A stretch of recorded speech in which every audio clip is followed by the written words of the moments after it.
بالله من شرور أنفسنا ومن سيئات أعمالنا من يهده الله فلا مضل له ومن يضلل فلا هادي له وأشهد أن لا إله إلا الله وحده لا شريك له أي فلن تجد له وليا مرشدا والذي لا ضد له ولا ند له لا مثل له ولا مثيل له لا شبه له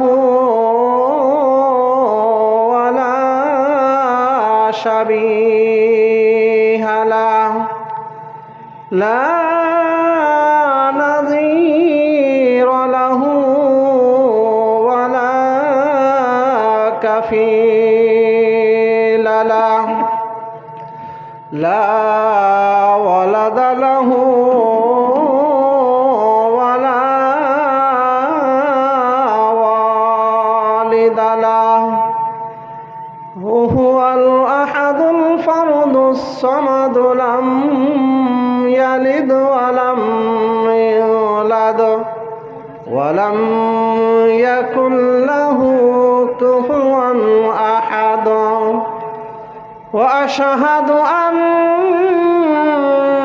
سيدنا ومولانا وحبيب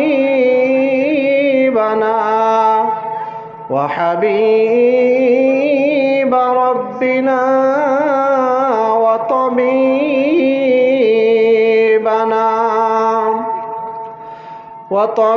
وطبيب أرواحنا محمدا عبده ورسوله أرسله بالحق بشيرا ونذيرا وداعيا إلى الله وبإذنه وسراجا منيرا أما بعد فأعوذ بالله من الشيطان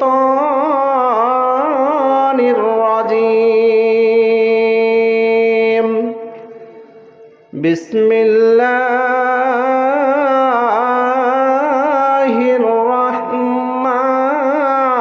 الرحمن الرحيم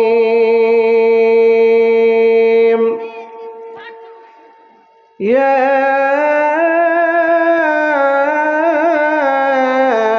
أيها الذين آمنوا اصبروا وصابروا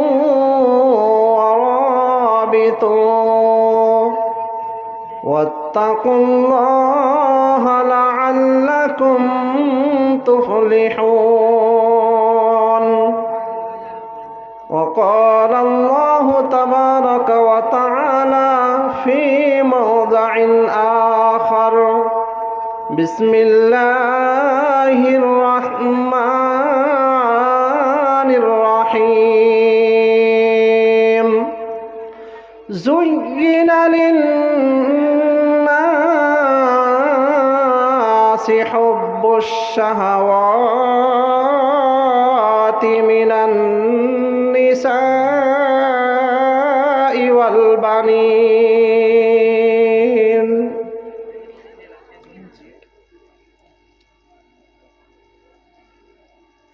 মনটি আমার ময়না পাখি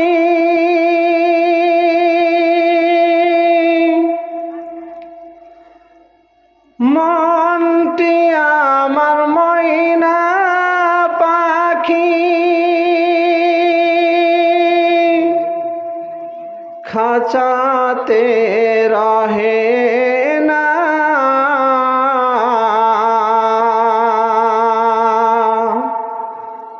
বারে বারে যাই চলে মন সোনারি মদিনা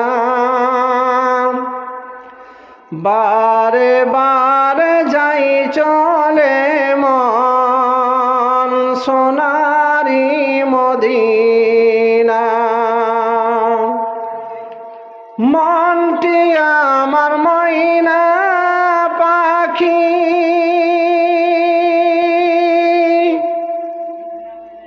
মনটি আমার ময়না পাখি খাঁচাতে রহে না বারে বারে যাই চলে মন সোনারি মদিনা সোনারি মদিনা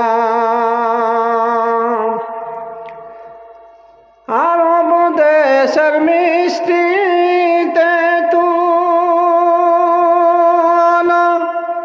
আরব দেশের মিষ্টি তেঁতুল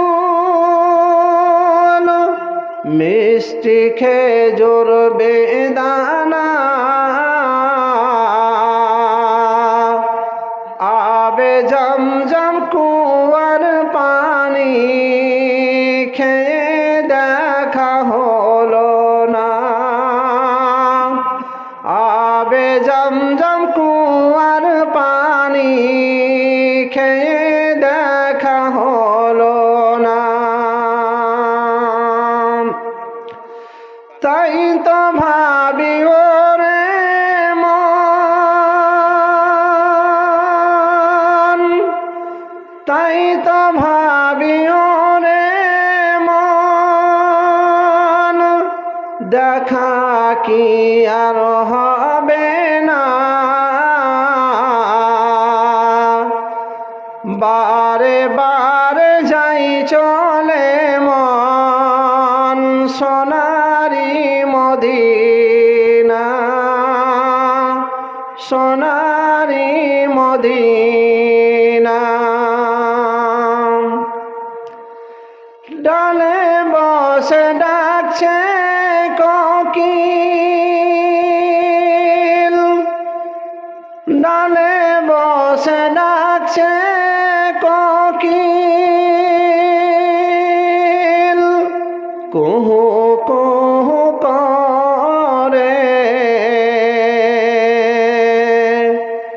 গোল বাগিচায় বুলবুলিরা সব ডাকছে অতি ভোরে তাই তো ভাবি ওরে মন তাই তো ভাবি ওরে মন ডেকে শান্তি হলো না বারে বারে যাই চলে মন সোনারি মদিনা সোনারি মদিনা সম্মানীয় আজকের এই সভার যোগ্যতম নির্বাচিত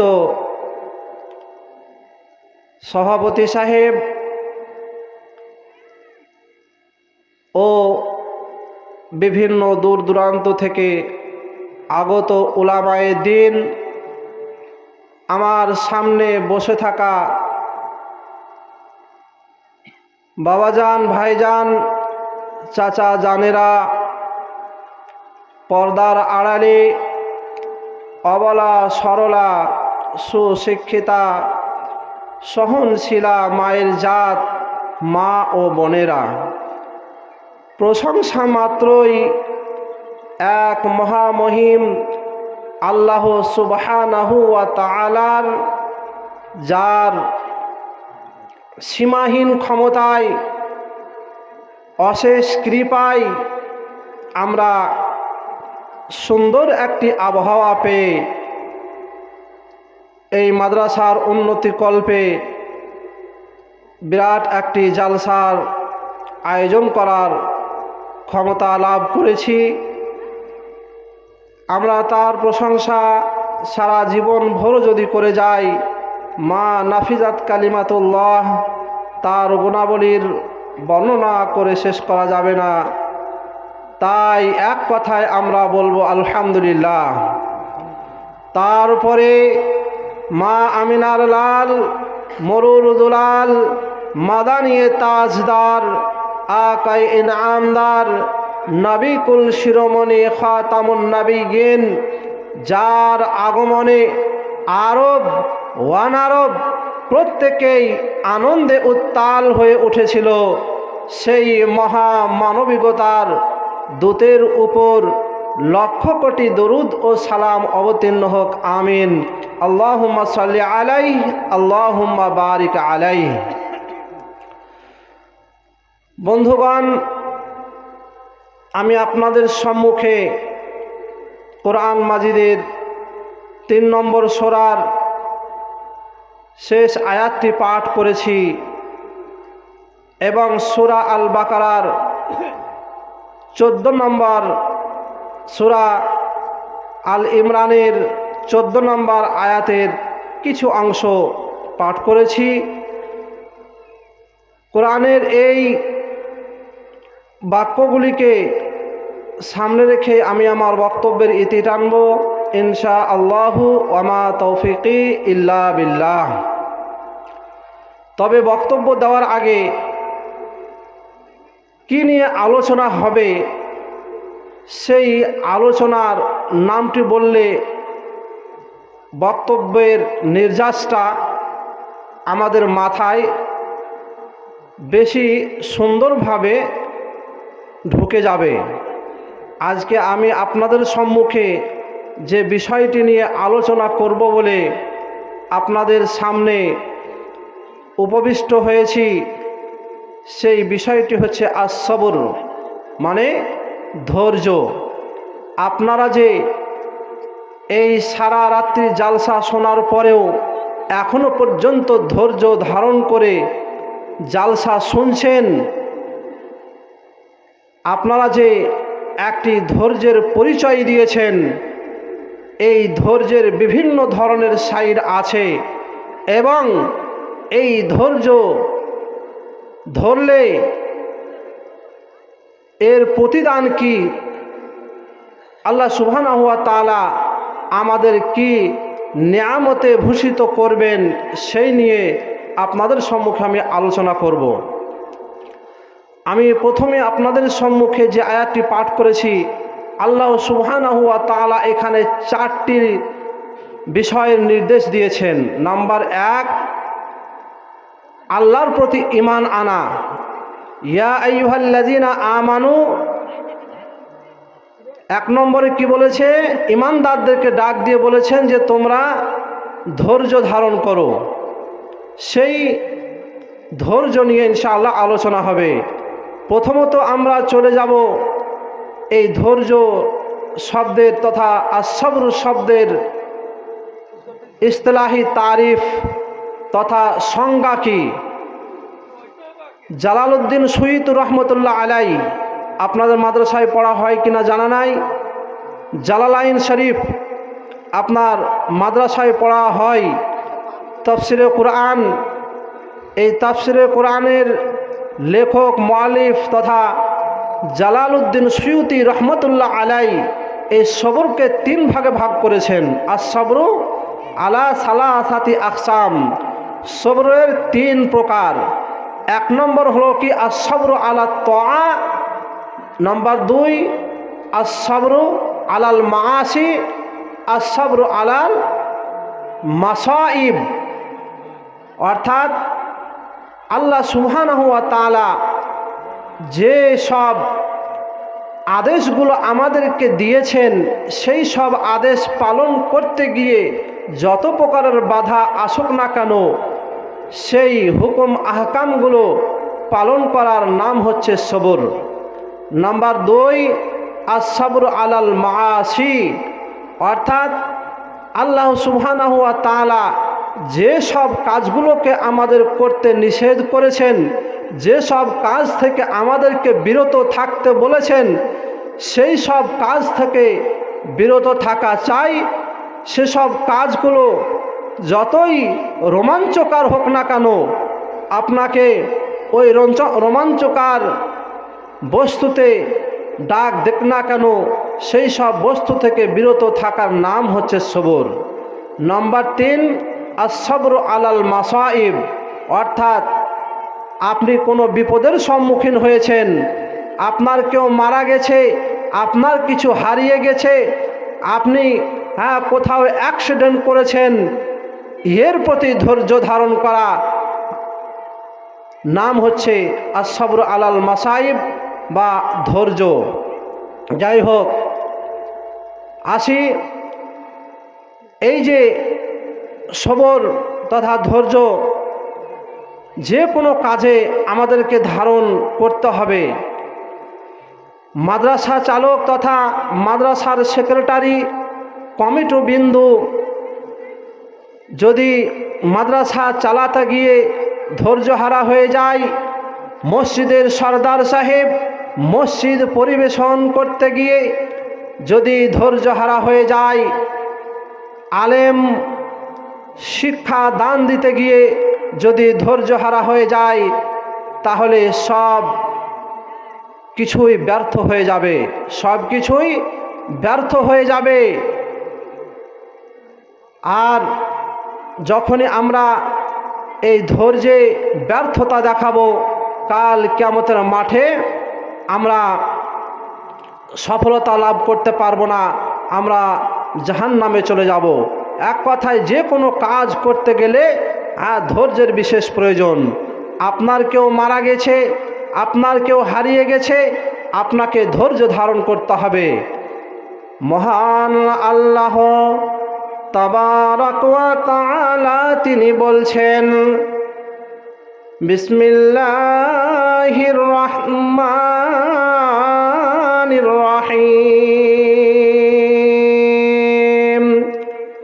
ইয়া আইয়ুহাল্লাযীনা আমানুসবিরু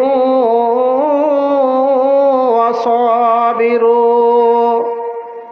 হে ঈমানদার নর নারীরা, তোমরা যারা আমাকে না দেখাই বিশ্বাস করে নিয়েছ, তোমরা যারা আমার শেষ নবী মুহাম্মদকে খাতামুন নবিয়্যিন রূপে গ্রহণ করে নিয়েছ, তোমরা যে কোনো কাজে ধৈর্য ধারণ করো।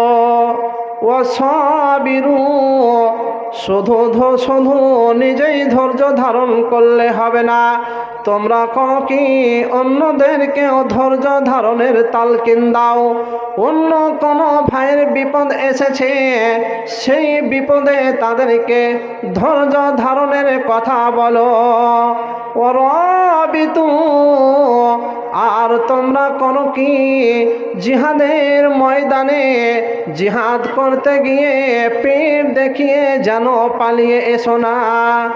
লাআল্লাকুম ওয়াত্তাকুল্লাহ লাআল্লাকুম তুফলিহুন, আর তোমরা করো কি, আল্লাহকে ভয় করো, আল্লাহকে ভয় করো, যাতে করে তোমরা সফলতা লাভ করতে পারো, যাতে করে তোমরা মুক্তি পেয়ে যাও।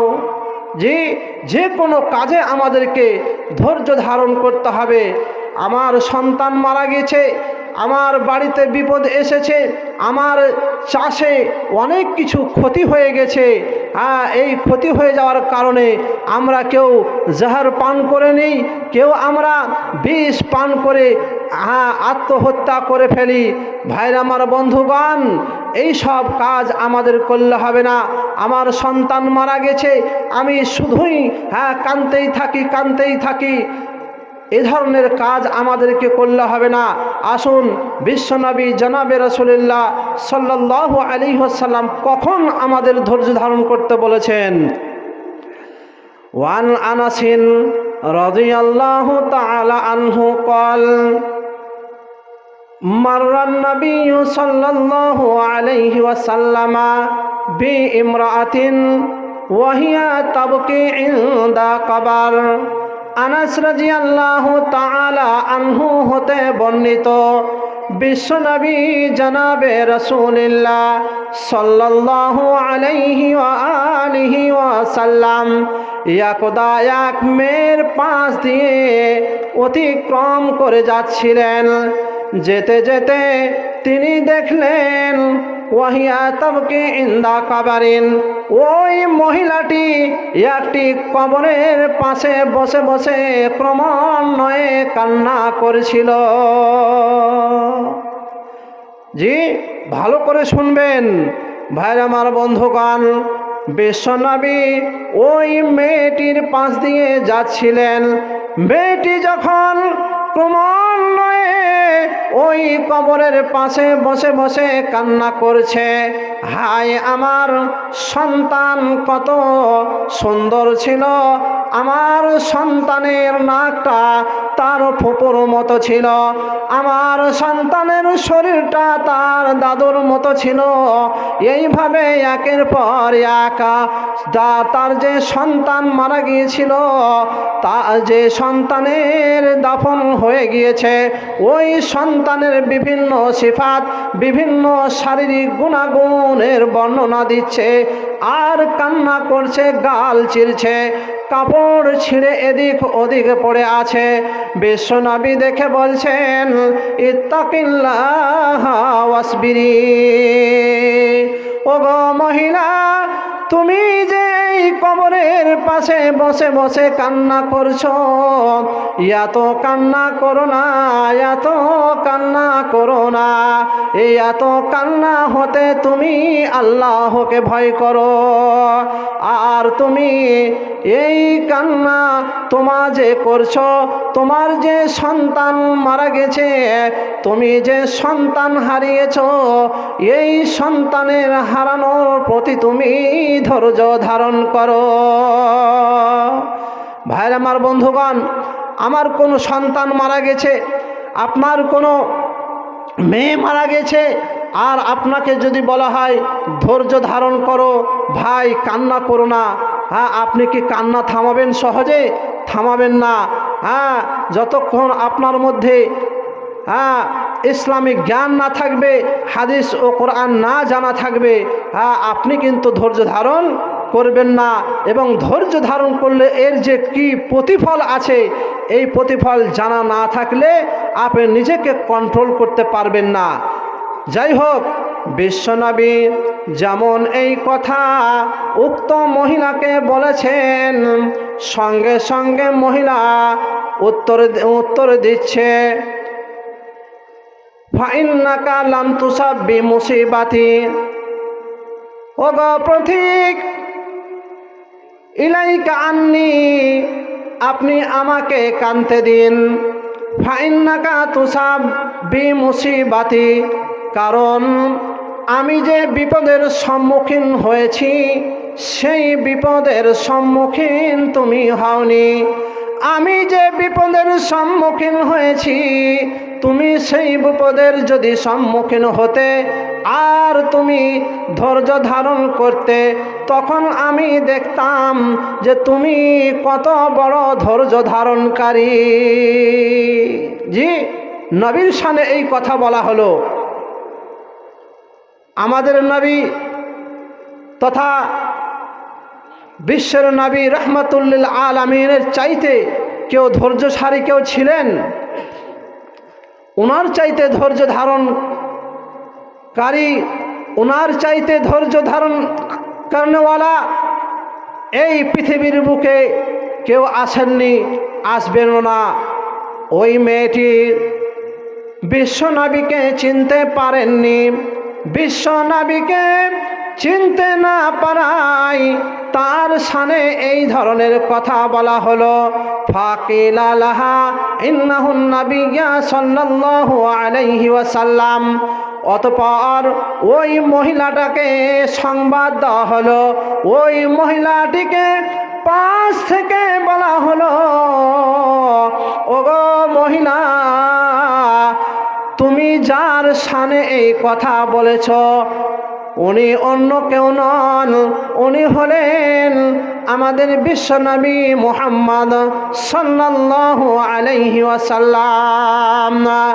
তাই ওই মহিলা বিশ্বনবীর পিছনে পিছনে বাড়ি চলে গেলেন। বাড়ি চলে গিয়ে বাবা বিশ্বনবীর দরজায় এসে দেখলেন দরজার কাছে কোনো প্রহরী নাই।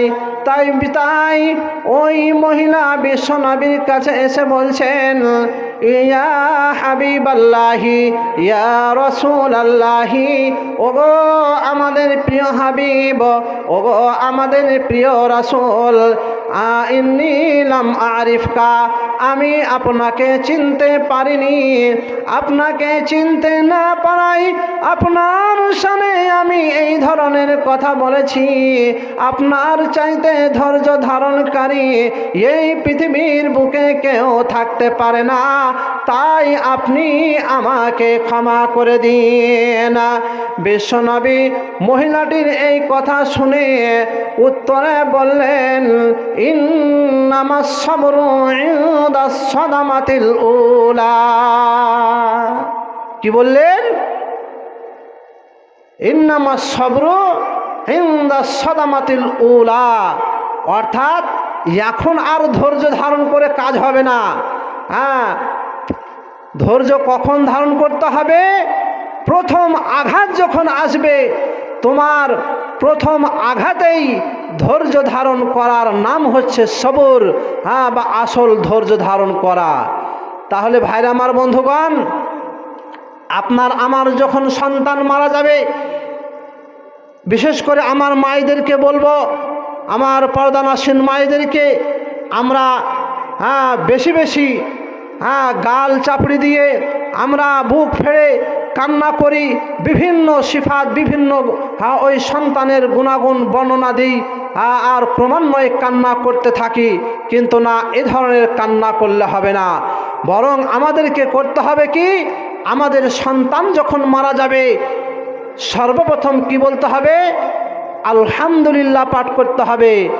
আর যদি আমরা আলহামদুলিল্লাহ পাঠ করতে পারি, তাহলে কাল কিয়ামতের মাঠে তথা এই যে জীবনটি আমরা যাপন করছি, এই জীবনের পরের জীবনে যে একটি আমাদের সুন্দর সুখময় জীবন রয়েছে, সেই সুখময় জীবনে আমাদের জন্য একটি জান্নাত নির্মাণ করা হবে। জানেন সেই জান্নাতটির নাম কি? সেই জান্নাতটির নাম হচ্ছে বাইতুল হামদ। আর এই জান্নাতটি অন্য কাউকে দেওয়া হবে না, একমাত্র যার সন্তান মারা যাবে আর সন্তান মারা গেলে আলহামদুলিল্লাহ পাঠ করবে। তাহলে ভাইরা আমার, বন্ধুগণ, আপনার সন্তান আপনাকে যে বাইতুল হামদ দেবে, দেওয়া হবে তো এমনি এমনি দেওয়া হবে না। আর আপনি যে আলহামদুলিল্লাহ পাঠ করতে পারবেন, সহজে পাঠ করতে পারবেন না। আপনার সন্তান মারা যাবে আর আপনি কান্না না করে আলহামদুলিল্লাহ পাঠ করবেন, এমনটি খুব কম হয়। আমাদের কান্না করতে নিষেধ করেননি, আমাদের দুঃখ প্রকাশ করতে নিষেধ করেনি। আমাদের সন্তানের প্রতি যে মায়া মমতা ভালোবাসা ছিল সেই দুঃখ আপনি প্রকাশ করতে পারেন, কিন্তু ক্রমান্বয়ে আপনার চিল্লে চেঁচামেচি করে কান্না করতে নিষেধ করা হয়েছে। আর সবচাইতে উত্তম কাজ হলো কি, যখন আমার সন্তান মারা যাবে আমরা কি পড়ব? আলহামদুলিল্লাহ।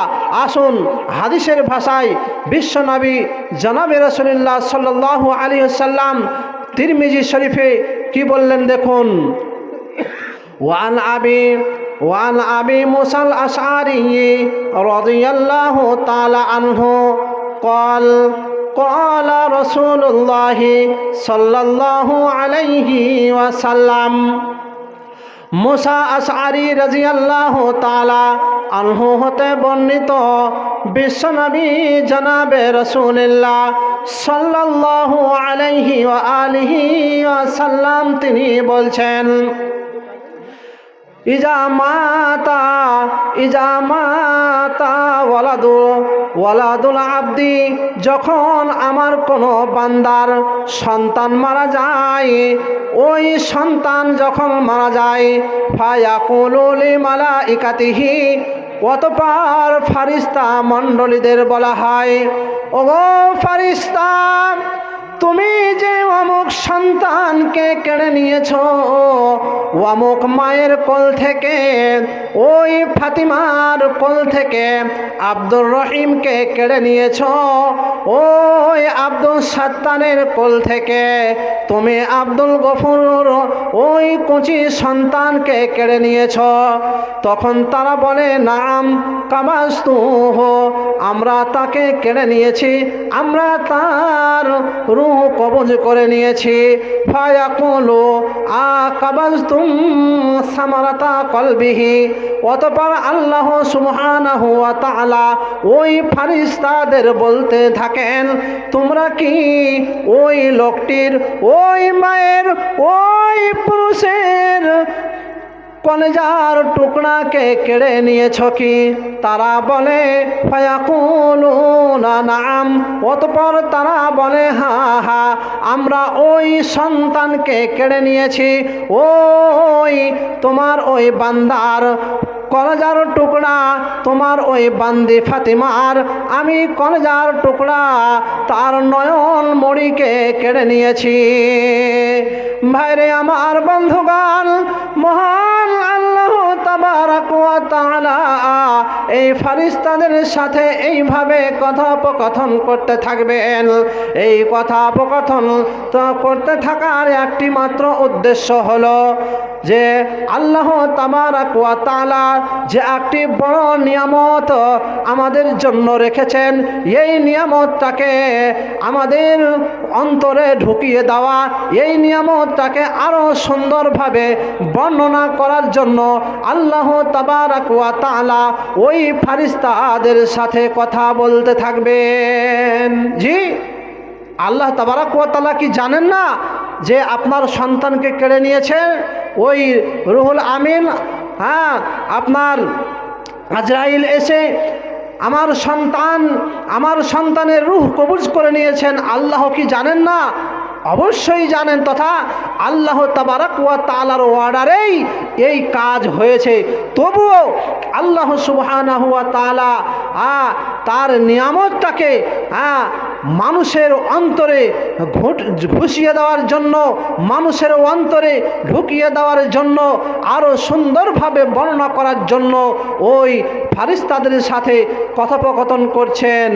মহান আল্লাহ তাবারাক ওয়া তাআলা অবশেষে তাদেরকে বলছেন, মাজা কলা আব্দি, ওগো ফারিস্তা, ওগো আমার ফারিস্তাগণ, তোমরা বলো বলো, ওই আমার বান্দির সন্তানকে যখন কেড়ে নিয়েছিল ওই ফাতেমা, ওই হাজরা, ওই রুকাইয়ার সন্তানকে যখন কেড়ে নিলে, ওই আব্দুল গফফার আব্দুল সত্তারের সন্তানকে যখন কেড়ে নিলে, মাযা ক্বালা, তখন সে কি বলেছিল? ফায়াকুলুনা, ততপর তারা জবাব দিবে ক্বাল আলহামদু, তারা পড়েছে ওগো আল্লাহ, তারা তোমার প্রতি আলহামদুলিল্লাহ পাঠ করেছে, ওয়াস্তারজা, এবং ইন্না লিল্লাহি ওয়া ইন্না ইলাইহি রাজিউন পড়েছে। আল্লাহ সুবহানাহু ওয়া তাআলাকে যখন বলা হবে যে ওই সন্তান যখন কেড়ে নেওয়া হয়েছিল তখন কি পড়েছে? আলহামদুলিল্লাহ পাঠ করেছে, আর ইন্না লিল্লাহি ওয়া ইন্না ইলাইহি রাজিউন পাঠ করেছে। তখন আল্লাহ তাবারাক ওয়া তাআলা ওই ফেরেশতাদেরকে কি বলবেন? ইবনু লাহু বাইতান ফিল জান্নাহ ওয়া সাম্মুহু বাইতাল হামদা। ওগো ফেরেশতা মণ্ডলী, তোমরা কে কোথায় আছো? শোনো শোনো, ওই যে আমার বান্দা আলহামদুলিল্লাহ পাঠ করেছিল, তার সন্তান মরে যাওয়ার সময় ইন্না লিল্লাহি ওয়া ইন্না ইলাইহি রাজিউন পড়েছিল, ওই বান্দার জন্য একখানা জান্নাতে ঘর নির্মাণ করো, ওই জান্নাতের ওই ঘরটার নাম রেখে দাও বাইতুল হামদ। জি, জান্নাতে যে ঘরটি নির্মাণ করা হবে আপনার জন্য, সেই ঘরটির নাম কি হবে? বাইতুল হামদ, তথা প্রশংসার ঘর। প্রশংসার ঘর। তাহলে বুঝতে পারলেন, নিজের সন্তান এই পৃথিবী থেকে চলে গেলে, এই নিজের কোনো আত্মীয়, নিজের বাবা মা এই পৃথিবী থেকে বিদায় নেওয়ার সময় যদি আমরা ধৈর্য ধারণ করতে পারি, তার প্রতিদান আল্লাহ তাবারাক ওয়া তাআলা আমাদের কি দেবেন? আল্লাহ সুবহানাহু ওয়া তাআলা সন্তান মারা গেলে আমাদেরকে দেবেন বাইতুল হামদ, এবং আরও অন্যান্য আত্মীয় স্বজন যারা মারা যাবেন তাদের জন্য মহানবী করিম সাল্লাল্লাহু আলাইহি ওয়াসাল্লাম তিনি বলেছেন ইল্লাল জান্নাহ, অর্থাৎ তাদেরকে জান্নাত ছাড়া আর কিছুই দেওয়া হবে না, তথা তারা সদাই জান্নাতে থাকবে। আসুন আরও একটি হাদিস আপনাদের সামনে আমি তুলে ধরি, যে হাদিসটি বর্ণনা হয়েছে সহিহ বুখারীতে। আসুন, হাদিসটি হচ্ছে হাদিসে কুদসি। হাদিসে কুদসির মধ্যে বিশ্বনবী বর্ণনা দিচ্ছেন, ওয়ান আবি হুরায়রা রাদিয়াল্লাহু তাআলা আনহু قال رسول الله صلى الله عليه وسلم يقول الله تبارك وتعالى ما